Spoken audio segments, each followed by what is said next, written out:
Hey guys, so Craig has amazing news. There's now a remix and remastered version of the long-awaited Shapes documentary.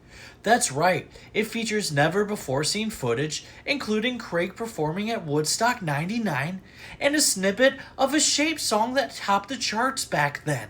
So sit back and relax and enjoy the remastered version of the Shapes documentary made by the amazing content producer Lot Gangs.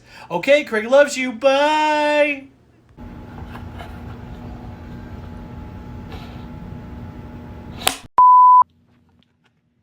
Are we rolling? Yep.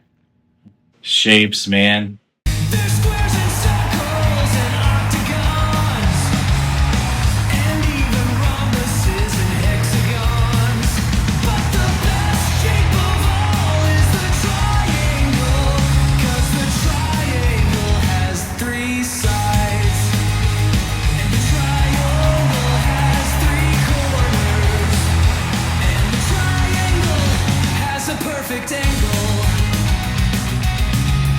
There's so much Craig could say about Shapes. Craig, Greg, Noyes, and JT all jammed together in high school. The music was nothing short of groundbreaking, but there was something missing. No drummer. Craig was against the idea, but Greg Noyes convinced Craig to let Triangle Chris, Craig's little brother, drum for Shapes. Because he was the only one on a drum set around. After Triangle Chris joined, Shapes really blew up. We were selling out all of our hometown shows.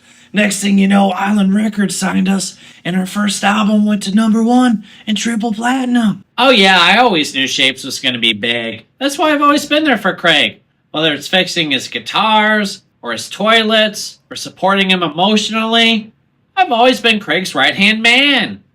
We won 4 Grammys and held a 3-year consecutive spot on Total Request Live. Carson Daly had us on his speed dial. I remember playing Woodstock '99 when we was first coming up. Craig came back to the van fuming about Fred Durst. Turns out Fred cut him in the hot dog line, took the last 2 hot dogs, and then whispered to Craig, "Shapes ain't shit."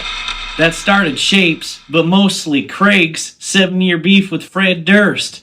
The Grammy security was aware of a potential outbreak of a fight between Craig and Fred the first time we were nominated. So, Meg, how did you meet Craig?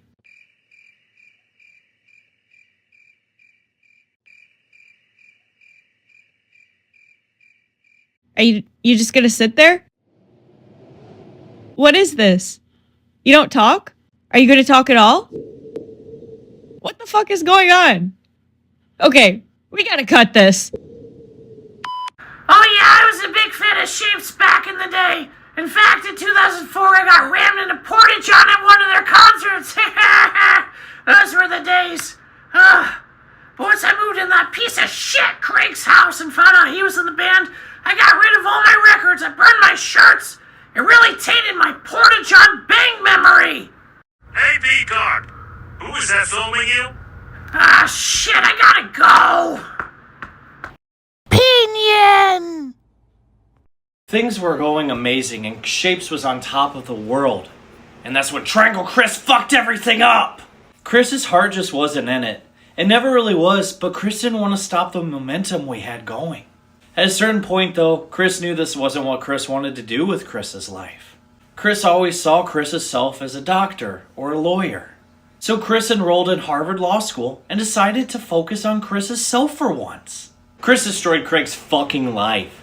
And not just Craig's life, Chris also destroyed Jalapeno Travis's and Greg Noyes' life as well. Shapes was on top of the world, the biggest band on the planet, and Chris pulled the rug out from under us. Craig will never forgive him and Craig hates him. Nah, I never wished any ill will for Chris. He did what was best for him, and I get it. Plus my new band's doing really hot right now, and I have Triangle Chris to thank for that. It was tough and it shook up my world, man, but I'm happy for Chris and I'm proud of him. He's a real success. I'm just glad that Craig and Chris are finally talking again. Any hope for a Shapes reunion? Who knows?